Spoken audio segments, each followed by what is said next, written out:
In today's world, there are unfortunately many instances of hatred and discrimination towards Islam and Muslims, with Hindus being one of the most notorious groups in their animosity. Their vitriol and propaganda are often used to diminish and dehumanize Muslims, creating an environment of fear and resentment, and paving the way for numerous inhumane crimes against harmless innocents. It has become essential for us Muslims to go on the offensive side by intellectually challenging their beliefs and confronting the ignorance that drives them. In this video, we will explore several stories related to Hinduism and draw insights from them. After that, we will contrast these ideas with fundamental principles of the Islamic creed.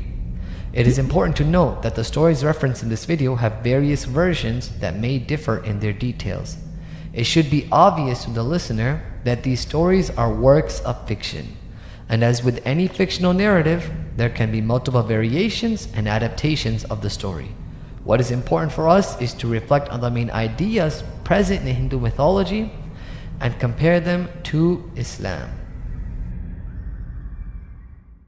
The first story is about Parvati, a Hindu goddess.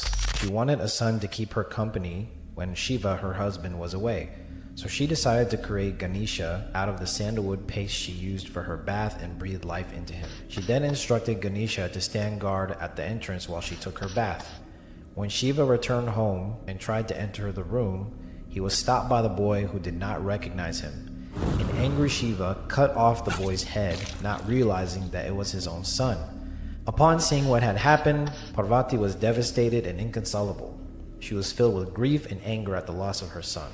Parvati demanded that Shiva bring Ganesha back to life, and when he could not, she threatened to destroy the universe and all of its creatures in her rage.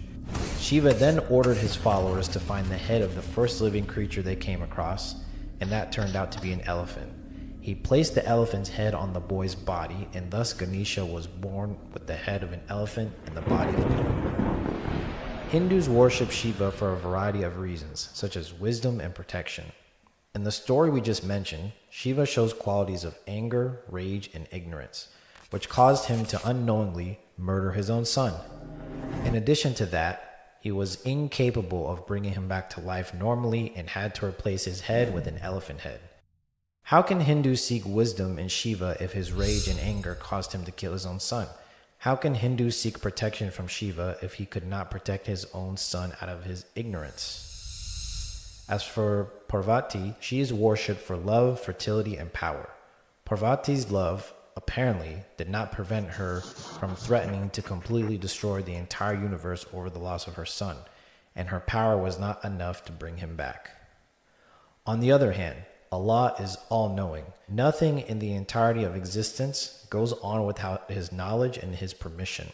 Allah says in Surah Fatir, verse 38, إن الله عالم غيب السماوات والأرض إنه عليم بذات الصدور. Allah is also all-powerful. If He wants to revive anyone from the dead, He could easily do so.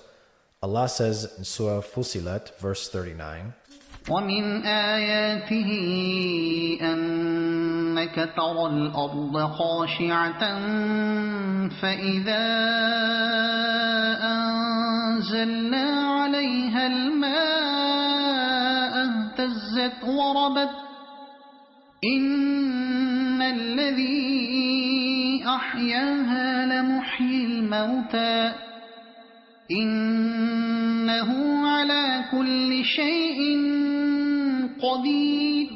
He also says in Surah Ar-Rum, verse 19, يخرج الحي من الميت ويخرج الميت من الحي ويحيي الأرض بعد موتها وكذلك تخرجون.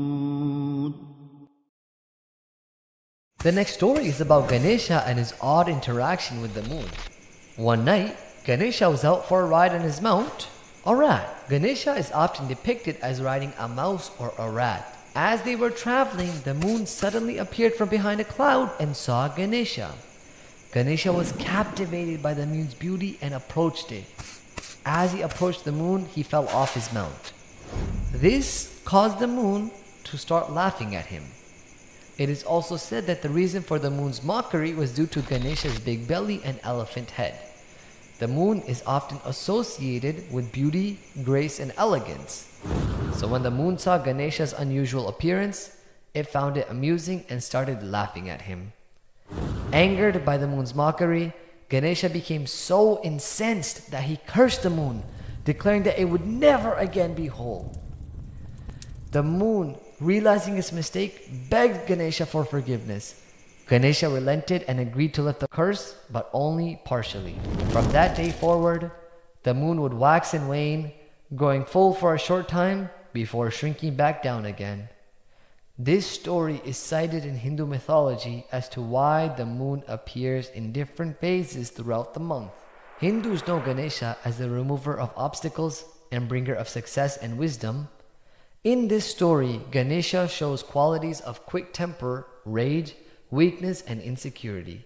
How can Hindus expect Ganesha to remove their obstacles when he wasn't even able to prevent himself from falling off his mount? In Islam, the moon is considered one of the most beautiful signs of Allah. Allah created it with great precision and wisdom so that it can serve the purpose of preserving and maintaining the order of the universe. Allah says in Surah Yunus, verse 5, إن في اختلاف الليل والنهار وما خلق الله في السماوات والأرض لآيات لقوم يتقون.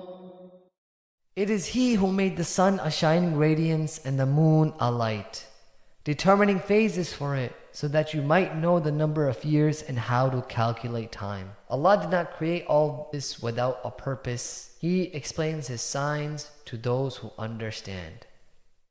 In Islam, the moon doesn't dare disrespect its creator nor mock him. Instead, it exalts him and worships him in a way we do not know. Allah says in Surah Al-Isra, verse 44, تسبح له السماوات السبع والأرض ومن فيهن وإن من شيء إلا يسبح بحمده ولكن لا تفقهون تسبيحهم إنه كان حليما غفورا. The seven heavens, the earth, and all those in them glorify Him. There is not a single thing that does not glorify His praises, but you simply cannot comprehend their glorification. He is indeed most forbearing, all forgiving. Vishnu is one of the three major deities in Hinduism. He is considered the preserver and protector of the universe, responsible for maintaining the cosmic order. According to Hindu mythology, he was once resting under a banyan tree after a long period of work. As he rested, he noticed a beautiful woman walking nearby and became distracted by her beauty. He was so taken with her that he forgot his duties and responsibilities, causing chaos and disorder in the world. As Vishnu became more and more distracted by the woman, his wife Lakshmi, the Hindu goddess of wealth and prosperity, became concerned. She went to Vishnu and reminded him of his duty to the universe. She told him that he was responsible for maintaining order and balance in the world and that he needed to focus on his duties in order to prevent chaos from taking over. Vishnu realized his mistake and thanked Lakshmi for reminding him of his responsibilities. He then returned to his role as the preserver of the universe, restoring order and balance to the world.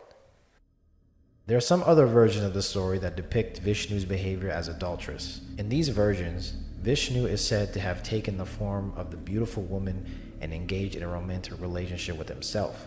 Hindus worship Vishnu for things like preservation, order, and protection.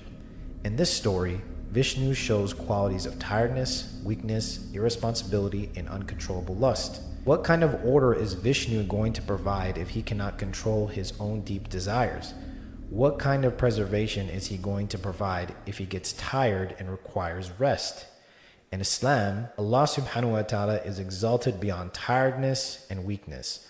Allah never rests, and He is ever living, preserving, and sustaining all living things with His mighty power.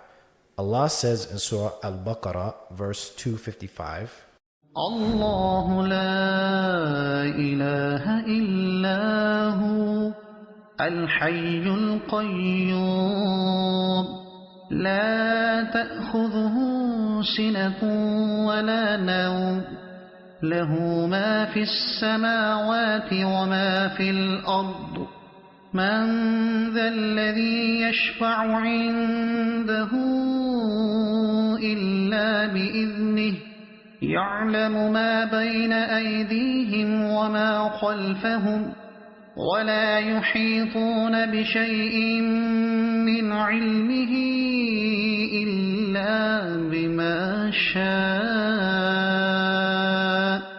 وسع كرسيه السماوات والأرض ولا يؤوده حفظهما وهو العلي العظيم.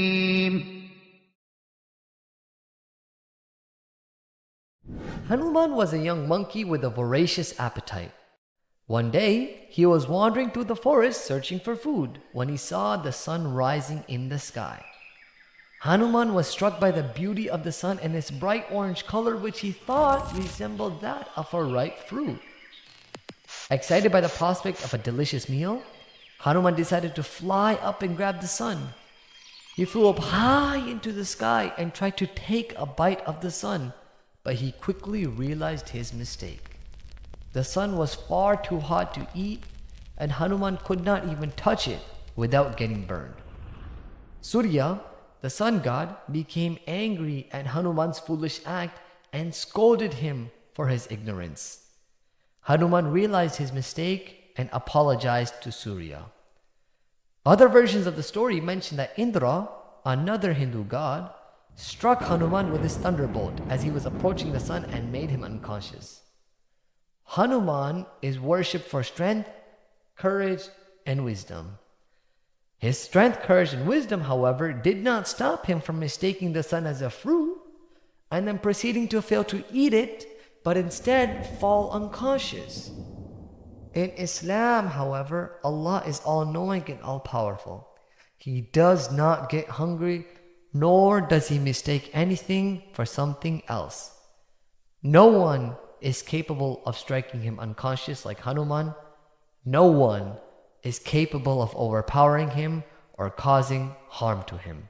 The stories that we have examined today have highlighted the significant differences between the false Hindu gods and Allah, the one true God. The Hindu gods have been depicted with negative qualities such as impudence, ignorance, and tiredness, whereas Allah is revered for his perfect attributes of power, wisdom, and knowledge. These attributes make Allah the only true God deserving of worship and admiration. By comparing the two, it becomes evident that only Allah possesses the necessary qualities to maintain the universe's order and provide guidance and blessings to his followers. Therefore, we hope that Hindus will recognize the truth presented in this video and replace their animosity towards it with the willingness to follow and worship their Creator.